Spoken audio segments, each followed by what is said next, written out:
Lovelies, welcome back to this channel. If you're new here, my name is Belinda Strana. Thank you so much for all the love and support. Don't forget to please subscribe to this channel, turn on notifications so that anytime I upload videos, you will be the first person to be notified. To my returning subscribers, to those people that share my videos, leave commentaries, and also educate each and every one of us. You guys are the real MVP.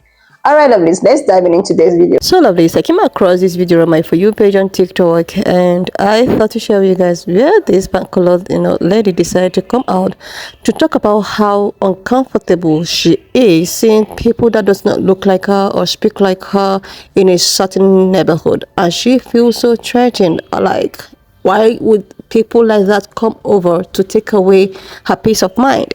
And this got a lot of people reacting, especially her own people putting... Hey, what's your question? So I know I'm not supposed to notice these things or ask these questions, but it needs to be noticed and the questions need to be asked. A spicy question. All right, what do you got? So I've lived in a nice suburb of Columbus for about 5 years now. A nice suburb of Columbus. I hope that's not a euphemism for a predominantly white suburb of Columbus. And since moving in, slowly but surely, all of my neighbors have become foreigners. I don't like where this is going. Nobody speaks English. All of them look at me like I'm the odd man out. Like, what's this white girl doing here? Okay, so now we're equating white with nice and white with Americans in my complex. There you go again with that only English speaking American, as if you can't be American unless you speak English. That doesn't seem right to me. How is this okay? What doesn't seem right to you? That America has more than white people who speak English? Seems kind of racist. I, an American, am being conquered basically in my own home. Wait, you said conquered. So they're like coming into your home, taking land that isn't theirs and forcing you out? Is that what's happening here? So I'm not even talking about race. I'm not talking about race. Oh, thank God you're not talking about race, because I could have swore when you said that you're white and you speak their language. I wonder who did that. Eastern? Like, imagine being so racist that you would call the cops on the person you worship if he showed up at your pool. What? I just find it hilarious that these MAGA Republicans who try to present themselves as objective and fair-minded and say, I don't... What this poor woman don't realize is America has always been multicultural. She's led a sheltered life where she's been in white neighborhoods. I grew up in a predominantly Latino neighborhood. It was about 40% white, about 60% Latino. But it was a pretty good neighborhood. I mean, there was the occasional trouble, but nothing unusual. And most of those Latino people are good people, even the ones who are illegal. I mean, I know for a fact one of my neighbors across the street was illegal. And he's the one that if something went wrong, like if one of my parents' cars broke down or something, we needed a ride, he's the one that stepped up and do it, and vice versa. Okay? And I'm engaged to be married to a black woman. And I adore her and love her, and I adore and love her family, and they're my family now. Okay? We had a power outage because we had a real bad storm come through town and knock out power to pretty much the whole city. And after I made sure my parents were okay, I literally went over there and got one of the other generators, because between me and my dad, we got 3 stored in one of his sheds. I got one of my other generators and a window unit because her mama needed air conditioning. Because, you know, she's got some health issues. She needed air conditioning, she needed power for her medical devices. So I took them over there and made sure her bedroom had air conditioning and she had power. And that way they could also plug in an extension cord to the refrigerator and keep the food from going bad. You know? That's that redneck prepared for anything mindset. And I was able to help them with that, right? Well, I've been barbecuing and grilling forever because I'm a good old boy from the sticks. And it wasn't until this weekend I learned whole new ways to make some stuff from my fiance. And it's recipes that her mama knew and her mama's mama knew. You know, I learned how to do some stuff like that. Stuff that had never occurred to me. And I made the best damn hot dogs and sausages and burgers I've made in my life this weekend with that new knowledge. And that's the strength of a diverse community, is you have all these different knowledges that come together, whether it's how to prepare for the bad stuff, whether it's how to cook something, whether it's a work ethic thing, whether it's how to get work done. If you combine all that knowledge, you can become stronger, smarter, more powerful. And so can they from the exchange. Everybody gains. Nobody has to lose. What she needs to do, and she doesn't know it yet, is she needs to engage with her neighbors. I live in a multicultural community here. My neighbor right over here behind me is black. My neighbor right over there is white. My neighbor right over there is Latino. It's a mixed race, blue collar neighborhood. And it's wonderful. I love living here. It's a good neighborhood. No crime to speak of. Everybody leaves each other alone or helps each other out. You know? Doesn't matter that we're all different races. And that could be this country's greatest strength. We quit working against each other and start working together. Holy shit, think of what we'd get done. So, a couple of things here, right? And this is not a personal opinion. This is an observation. I just want to point out a couple of things, right? When you look at the original 13 colonies, they were all English. Now, the Pilgrims were technically expatriated English because what happened is they were treated like shit because they were Protestants. So they moved to like Holland or some shit like that. Maybe it was Denmark. I can't remember. And there they ran into problems too because they were Puritans, right? And that's really, I didn't necessarily mean Pilgrim as much as I meant Puritan. And so even though they actually came from like Holland, they were still English, right? Florida was not an original state, nor was it an original colony. And Kentucky didn't exist. It was a county of Virginia. North and South Carolina didn't exist. It was just Carolina. And West Virginia didn't exist. That, you know, those things came either at the time of or after the Civil War. West Virginia didn't want to be considered northern, which is why they picked west, even though they're really more northern than they are west. And then North Carolina didn't want to be associated with the South, so they changed their name to North Carolina. But within that national identity, which we have in America, it's called white, Anglo-Saxon, Protestant, WASP, right? So within that national identity, pretty much everybody spoke English. I mean, there might have been people that were bilingual, and there may have even been a few people, because there were some like German, or maybe they were Swiss, I'm pretty sure they were German mercenaries that were hired to come over on like the fucking Mayflower and Nina, Pinta, and Santa Maria. But I think it was the Mayflower, which is where the Pilgrims fucking came over on. But, yeah, I'm pretty sure now that I'm thinking about it, it was the Mayflower, which brought the puritanical fucking Pilgrims. And so those guys might have spoke German as a first language, but they also spoke English.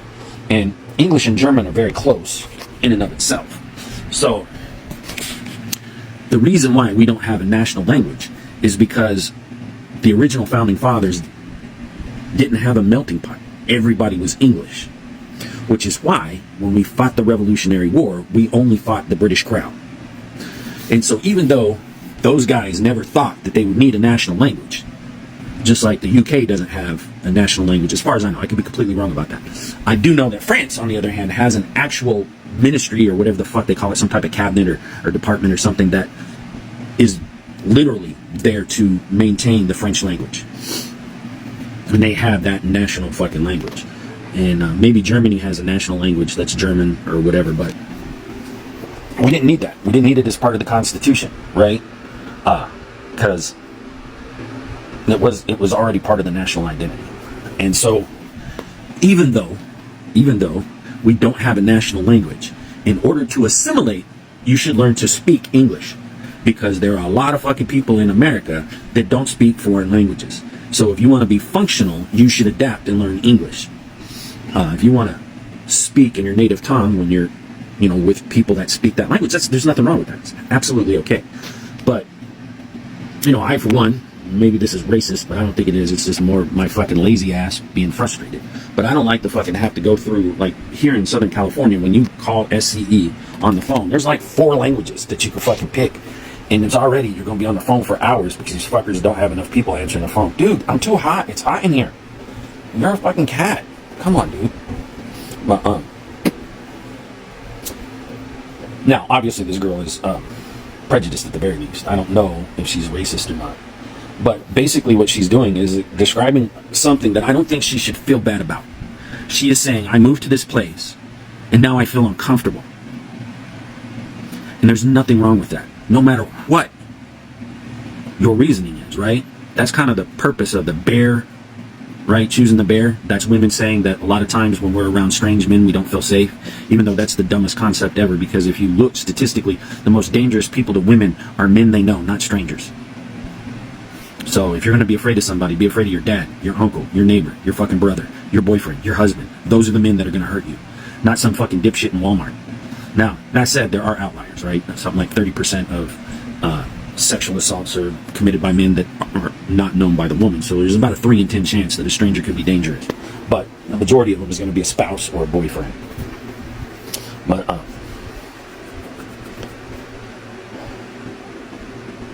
or just like people of color, right? Maybe they feel uncomfortable when they're around police officers, right? Whether they're the one being harassed or not. Maybe they still feel, like, holy shit, I can't stand up for this guy because cops shoot fucking people of color. Eddie Murphy said it in the 70s. Now, he used a vernacular that I'm not allowed to say, but he basically said they shoot in fucking Oakland. He's like, I don't go to Oakland. They shoot in Oakland, right? And to me, if he was saying that shit in the 70s, there were people that knew that shit was going on in the fucking 70s. The idea of this being a new thing, it isn't fucking new. I mean, that's what the whole Rodney King shit was about, right? And then you have, like, gentrification, right? Where white people will come in and they'll buy up distressed properties, fix them up, raise the property values, which then raises the property tax on those values, and people get priced out of their fucking homes. So, it's a legitimate concern for people of color to have white people move into their neighborhood because of gentrification. And it's sad that the majority of the reason why white people don't like people of color moving into their neighborhood is because of stereotypes and prejudice and racism. But if that makes you uncomfortable, you have the right to feel comfortable in your neighborhood. And I agree that, niceness doesn't mean whiteness, because there are more white people in prison than well, that's not true.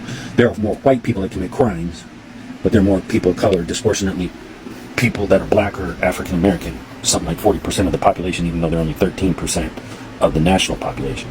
But white people commit more crimes than fucking people of color, just by the nature there's more of us there.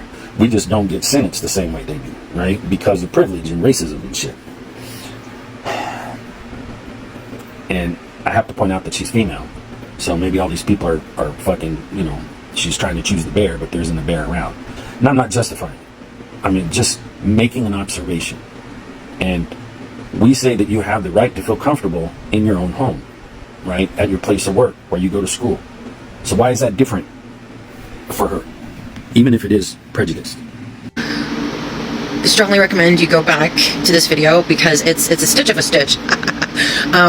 The original, I didn't go back to their thing. I'm just stitching this off of Mr. Asim. And so I just wanted to tell a little story, right? Okay. So years ago, back in 2010, this was after I got divorced from my ex-husband, and my kids and I moved into this apartment complex in a nice little quiet place in Salt Lake County. And the apartment complex that I moved into had, it definitely had white folk, but we also had families from a lot of different countries. Right, and I often felt like I'm living in a version of the UN, the United Nations. Like I had families from like Mexico, there were families from there was a family, they were Hmong, and the Hmong, if you are aware of their history, they occupy parts of Southeast Asia. They don't have a particular country, but it's more of a region. And so anyway, we had families from Iraq, Sudan, Syria, and and then myself, like I'm obviously white. My children are biracial. My ex-husband's from Cambodia. So, and we had just moved back to the States from Cambodia. I'd lived there with my kids and my ex-husband for, granted not very long, 6.5 months, but anyway. But it was just me and my kids, and at the time still very much like adjusting back to being in the United States as opposed to in a different country. And I loved it. I loved it so much. Like at that point, I knew how to cook more Cambodian dishes, and I was trying to stick with that because it's what my kids were used to. It's what I was used to. And if you've ever had Cambodian food, it's friggin' delicious. And so anyway, but in my particular complex, and there were other white folk too. It wasn't just me, and then surrounded by all these different families from different nations. But I mean, even if it was like, so what? Like, so what?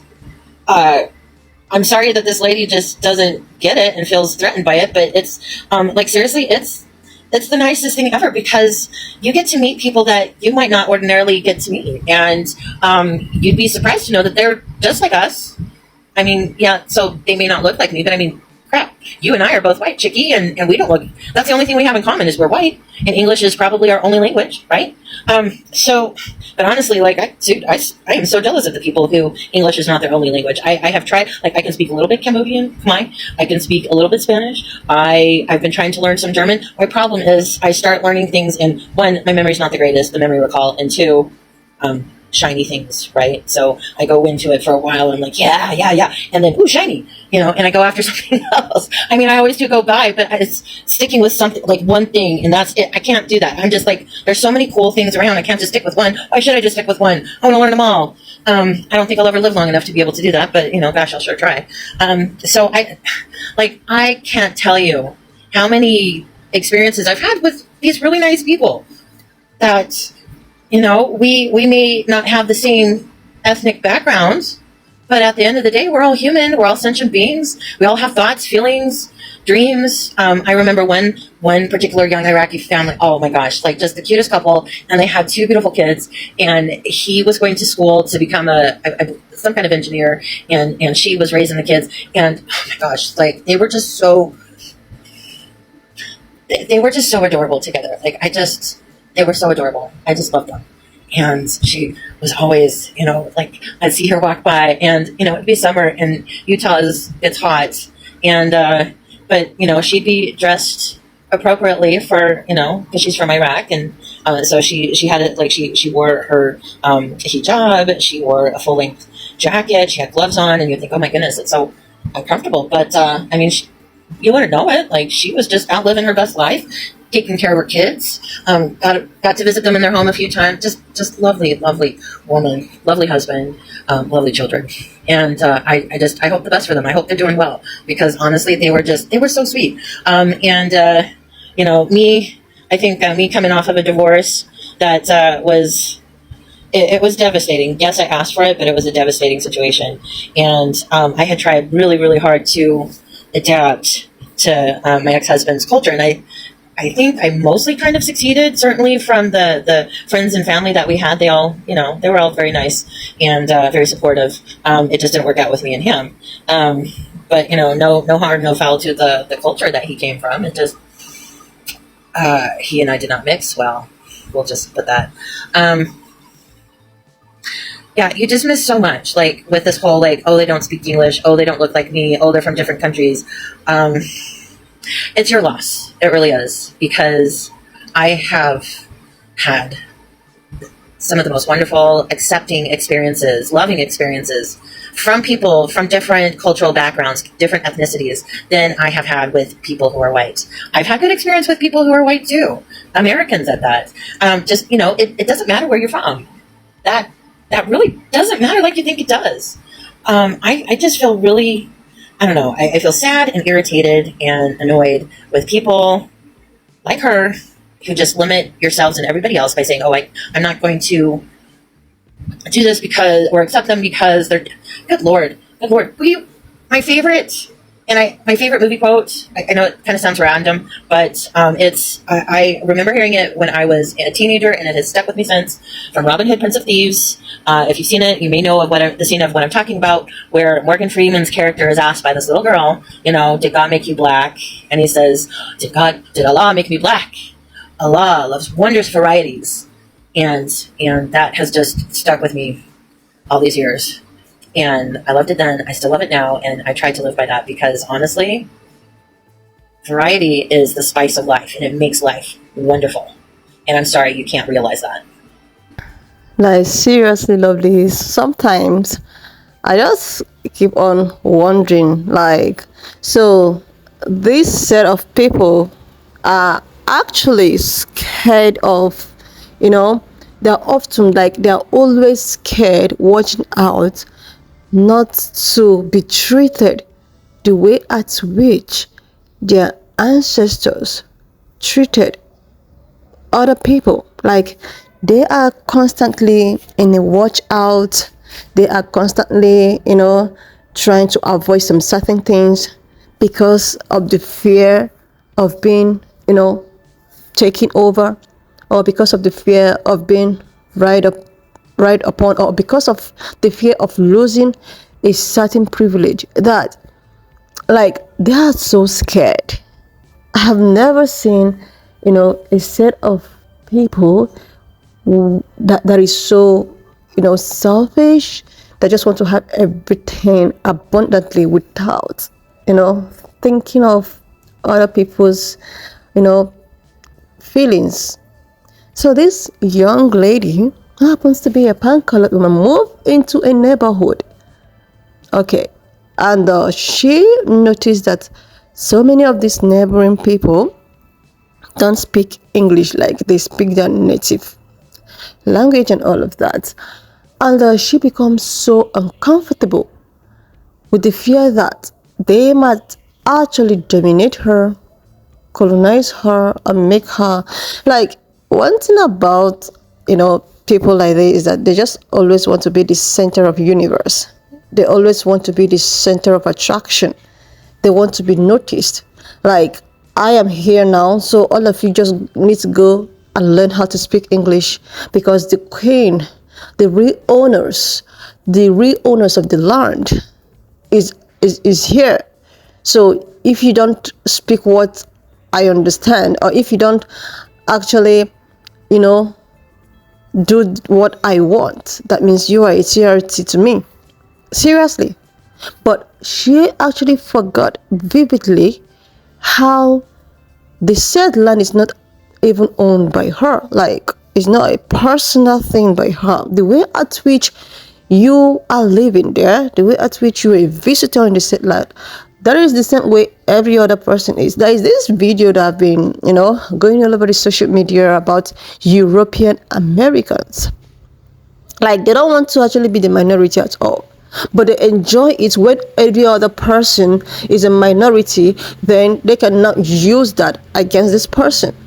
No, she was like, no, it's not as if I'm Korean. See, it's about this is why I say sometimes they attribute a certain character, and when you call it out, it's something that is so annoying to them. They don't want you to see that. They don't want you to point the finger, but they just feel so comfortable. So this young man that I've been talking about, this European American thing, gave reasons why he feels there is a need to actually distinguish people, just the way they have Black Americans, they should have European Americans. They should also have Caucasian Americans, and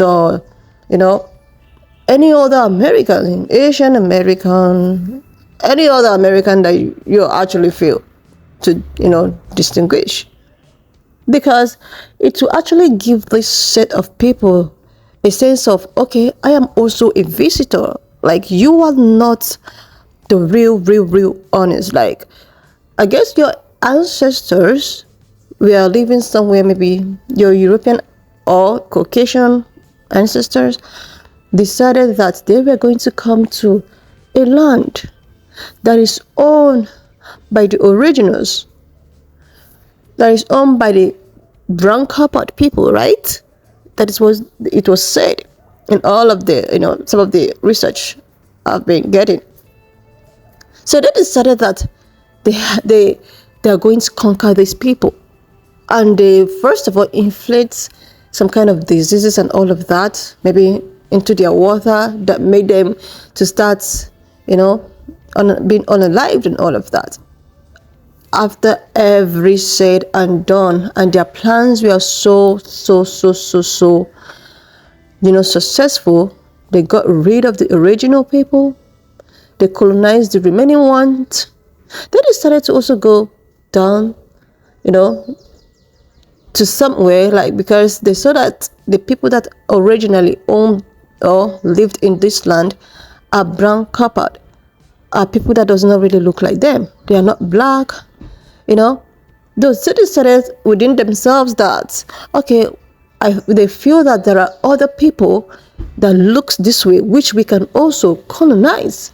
Since we've already, we are done with these people, let's go out there, look for other people that looks like these people, colonize them, bring them over, and make them use them to build whatsoever we are going to enjoy with us and our generations yet unborn. And this is what you, as a pan-colored lady, is still enjoying to today. And you have gotten so used to those kind of privilege, and now you move to a neighborhood, you are scared. Like, the thing is that most of these pan-colored people think that people are so concerned of maybe repeating whatsoever that they did to people long time ago. People are not concerned about that. Every other person cannot be like you. Every other person does not have this colonization mindset to take away things that does not belong to them. So any other person does not have that kind of mentality, but you people have already had such mentality of, yeah, we are the real people. Like, oh my God, everything just need to work in our own favor. That's why every little thing is a charity to you people. THEREAT to you people. Like, seriously, every little thing that you see, you get frightened. Oh my God, what if they did? Because you guys already have this mentality of colonizing. You already think that if you see a gathering, they are planning to colonize you. No. People are just living their life, minding their business. The only thing that people need is to be treated equally, is to be treated fairly, even if I see it as something that might not even happen in the nearest future. Like, seriously, even if I see like something that will come to be, just look at it. On the 25th, I couldn't even, post this picture like here of Marcellus and all of that with all of his innocence. This man was still treated so badly, treated so unjust for a crime he did not commit. Let's just assume that it was actually a pan-colored person that is in these shoes, with all of the petition, with all of the plead. Do you think that they will still carry on with this execute? They wouldn't. They wouldn't. This is the system we are living. But you have gotten so scared because in a neighborhood happens to be in the same, you are getting scared that, oh my God, they might, like, sometimes I used to ask myself, most of these, black color people that comes out to talk about hell, oh my God, every other person is treated equally, we don't see color, blah, blah, blah. What if just have a little taste of what it means to be a black person? Like, let's just change it. Let's flip the table. Then you understand what it means. Seriously. But the thing is that no black person have the time to come, or no, other person have the time to come colonize you. Nobody have that time. A lot of people are just planning on how to build themselves. They are probably minding their business, going about their daily activities, and you are here feeling also, oh my God, they don't speak English. I feel so trapped. And oh my goodness, they don't speak English. Like, seriously, they don't even care if you understand English or not. Like, so that means if you don't speak English, you're not meant to. Like, seriously, anyway, I love this. When I saw this video, I decided to just put it up here for us to also educate ourselves, because most of the people that are stitched the video, they have one or two education that I actually learned something from. Why not just leave me your own thoughts in the comment section of what you think of this video, and please do not forget that we do not support any form of bullying and harassment. We're just here for educational purposes. Do your girl a huge favor to click on the subscription button, like this video, share, leave your thoughts, and I will see you lovelies when I upload the next one.